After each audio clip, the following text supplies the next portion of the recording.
எவன் ஒருவன் குடிக்கிறானோ அவன் அல்லாஹ்வுடைய சாபத்திற்குரியவன்.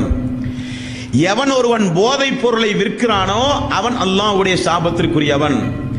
எவன் மதுபானத்தை சுமந்து செல்கிறானோ அவன் அல்லாஹ்வுடைய சாபத்திற்குரியவன்.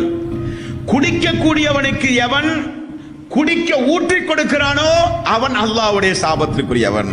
மதுபானம் என்பது இன்றைக்கெல்லாம் ஃபேஷன் ஆகிவிட்டது. எந்த விருந்திலும் இன்றைக்கு மதுபானம். மதுபானம் இல்லாத விருந்துகளே இன்றைக்கு கிடையாது. நாளை திருமணம் என்றால் திருமணத்திற்கு முந்தைய தினம் முழுக்க முழுக்க மதுபானத்திலே மக்கள் மிதக்குகிறார்கள். இதுவா உலகம்?